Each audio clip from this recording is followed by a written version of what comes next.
All right, my friends, we are here. Step 9, the final step in our new home buyer's guide, and that is your monthly mortgage payment. At this point, you've moved into the house, you've started to get it set up, make it your own space. Hopefully, you're really enjoying it, enjoying being a new home owner, and I know you are. And at some point, you're going to have to make that first monthly mortgage payment. And these monthly mortgage payments are going to stick with you for a while. So this step is all about helping you to understand what comes as a part of that monthly mortgage payment. So let's dig right in. You'll get in the inside scoop on the 3 different parts: the escrow account, principal, and interest. That's it. Let's start with a fun fact. Lenders can and do sell your mortgage to another lender all the time. Maybe it's already happened to you where you closed your loan with a certain mortgage lender and then you got a letter in the mail a month later that said, actually, this other bank, usually some big bank, has purchased the mortgage and now you're going to be making payments to this new bank. And you're thinking, oh, wait a minute.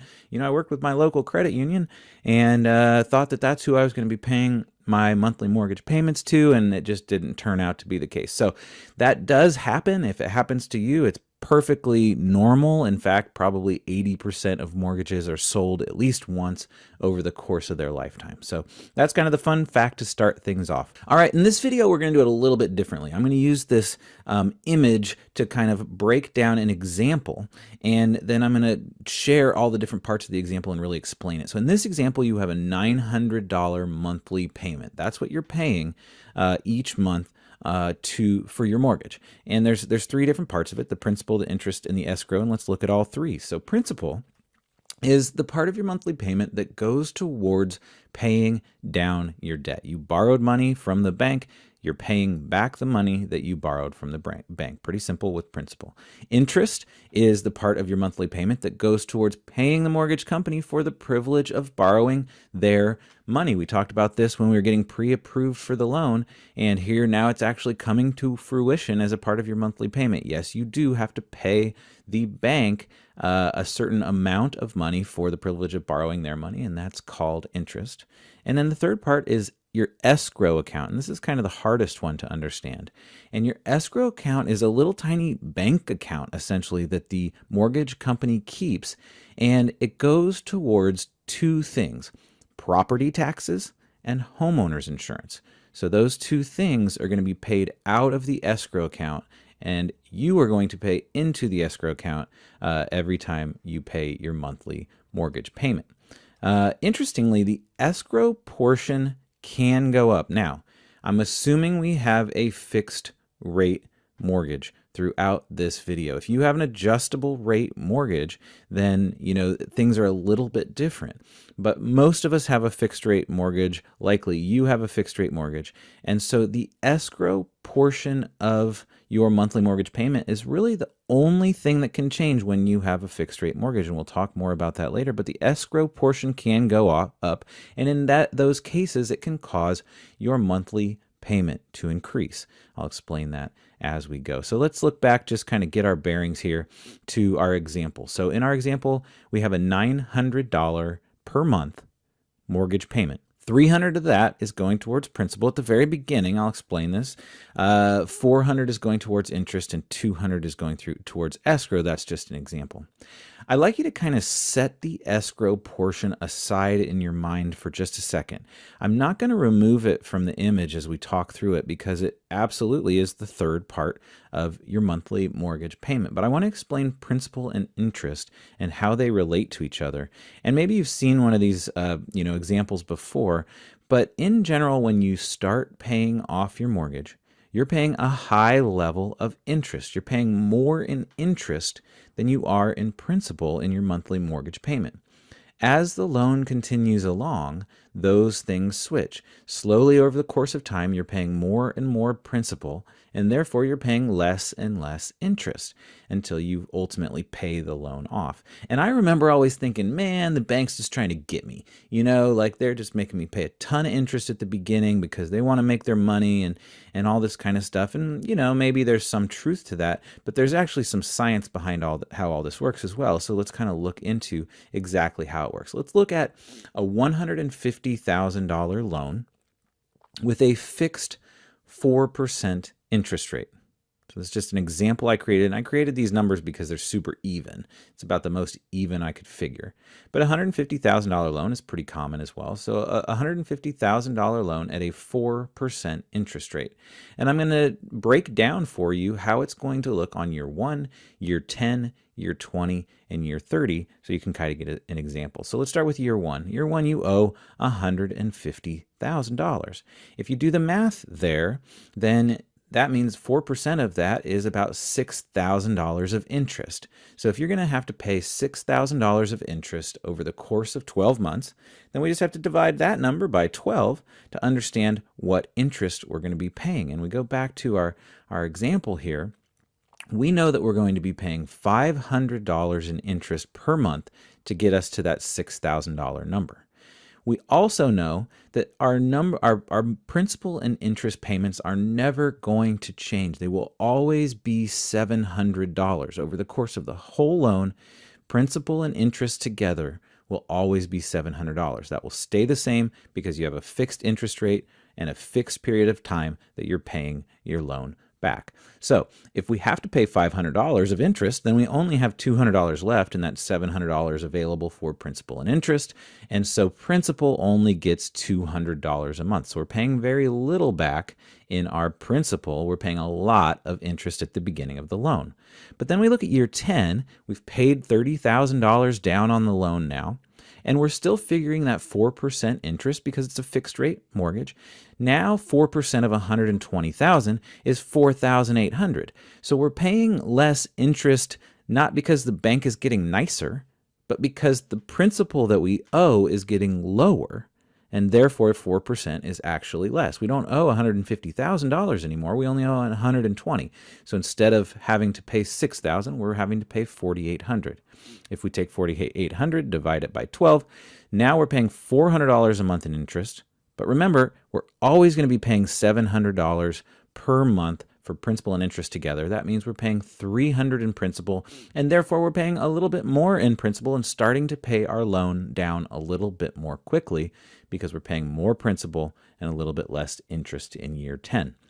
Then we look at year 20. Now we're down to owing $80,000, only $3,200 per year in interest. I'm going to speed it up a little bit here. As we can see, the $300 in interest leaves $400 for principal out of the $700 we're going to pay altogether. And so we're starting to, again, to grow the principal amount that we're paying back and shrink the interest amount that we're paying back. And then if we get into year 30, now we're down to only owing $12,000. Can you imagine that, only owing $12,000 on your house? That's only $480 a year in interest. And so in this scenario, now our interest bar is super tiny, only $40 a month and $660 in principal. So we're paying that back very, very quickly. So as you can see over the course of the loan, interest is going down, principal is going up. So I hope that helped you to understand the relationship between principal and interest as the loan continues over time. But let's throw a rookie mistake in right here, kind of in the middle of our video. Not understanding that your escrow account impacts your monthly payment. Man, I learned this the hard way. In the first house I ever bought, I absolutely had my monthly payment go up in the second year I owned it by a whole bunch, like a lot. And I was so mad. I was mad at the mortgage company for like leading me astray and all this kind of stuff. And what had actually happened was I had not filed a discount for my property taxes with the county, and so my property taxes jumped. They like doubled, and so then my monthly mortgage payment changed. So let's look at how that happens. Well, let's first start talking about, what does the escrow account cover? Well, the escrow account is going to cover two things. I kind of just mentioned one, property taxes, and the other thing is your homeowner's insurance. And the mortgage company wants to have control over those because if you don't pay your taxes, the county is going to come and kind of confiscate your house. So that's not good. The mortgage company loses their asset that is your house. And if your house burns down and you don't have homeowner's insurance, well, the same kind of thing. The mortgage company lost an asset that they had in your house. So they want to have control over paying these two things, mostly to make sure that they do get paid. And, so that's why you have an escrow account, and that's why they pay for property taxes and homeowners insurance. So how does it work? Well, we're going to contribute each month into an escrow account. So in our example, the first month we pay $200 as part of our mortgage payment, and then we've accumulated $200. Month 2, we pay $200 more. We've accumulated $4. Month 3, $200 more, accumulated $6, and so on and so forth. We get through month 6, and now we've got $1,200 in our account. At that point, we get a $1,000 bill for insurance. That doesn't come directly to us. That goes to our mortgage company. The mortgage company then pays that $1,000 down. There's only $200 left in the account. Month 7, we pay into the account, start building it back up, and so on and so forth. If everything's set up properly, you're always paying enough money into your escrow account so that when a bill arrives for either property taxes or homeowners insurance, the mortgage company can pay it and pay it without an overage. So that's all well and good. You knew that this $200 was going to be a part of your monthly mortgage payment. You were paying $900 altogether, including principal, interest, and escrow contribution. Here's where the problem happens. What happens if your property taxes or your insurance go up? So the price of your property taxes or your insurance go up. This is a little bit of an extreme scenario, but let's just say that instead of getting the $1,000 bill for insurance, you got a $1,700 bill for insurance. Well, your mortgage company's been collecting $200 a month all the way through, but then when they have to pay out the $1,700, your escrow account becomes overdrawn. And when your escrow account becomes overdrawn, it sets off a red flag for the mortgage company that they need to increase the amount of money that they collect from you so that your next payments are properly covered. And so what will happen is in the next month, and you can see it here, in the next month, instead of them collecting $200 for your escrow account contribution, they decide, well, we're going to collect $300, and that should cover the difference. What does that mean happens to your monthly mortgage payment, though? Before, you were paying principal and interest, a combination of $700, and escrow account contribution was $200. That was $900 altogether. But suddenly we increased this to $300. What's going to happen to your monthly mortgage payment? Well, it's going to go from $900 all the way up to $1,000, and you're going to have more money coming out of your pocket. And if you didn't realize that was an increase in your property taxes or an increase in your homeowner's insurance, then you're going to feel like the mortgage company is trying to take more money from you and be confused. But you're not going to feel that way because you watched this video and now you understand. So let's just go over it again real quickly. What is principal? It is the part of your monthly payment that goes towards paying down your actual debt. What is interest? The part that goes towards paying the mortgage company for the privilege of borrowing money from them. And the part that can be confusing is your escrow contribution. That is the part of your monthly mortgage payment that goes towards paying your property taxes and homeowners insurance. If you have a fixed rate mortgage, the escrow portion is the only portion that can change. It could go up or it could go down. The only portion that could change, causing your monthly payment to increase. So there you go. All right. What did you learn today? Well, you got the inside scoop on escrow, principal, and interest. So what's next? What's next? We're done, right? We're all the way through the process, and we are all the way through the process.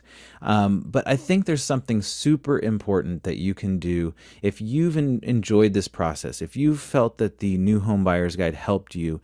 Go over to that Facebook group and start being an advocate and an advisor to other people. Hopefully through this process, you had somebody come on the Facebook group when you asked a question or you were frustrated or whatever and support you or answer your question or help you through the process. Well, there's new people coming into the beginning of this process every day, and they're coming onto that Facebook group feeling the exact same way you did when you first started. So I hope that you will, stay in this community. Of course, if you're done with the home buying process, you're probably done with the New Home Buyer's Guide, and you can move on with your life. But I really hope that you'll stay in this community, that you'll stay connected with us, that you'll help out other new home buyers who are going through the process in the same way you did. So what's next, in my opinion, is really just supporting other people. And you can do that right now. So it's time to head over to the Facebook group and share how you're feeling. How did this experience help you? How did the New Home home buyer's guide help you? It would be awesome if you wanted to share that out into your own social media pages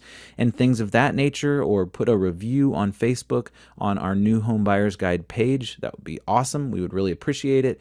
And I just hope that in general you stay connected with this community and share the things that are going on. And I'm not sure what was super surprising or confusing about the monthly mortgage payment, but some things. We are over there. We're ready to answer your questions. Hopefully now you are ready to answer other people's questions as well.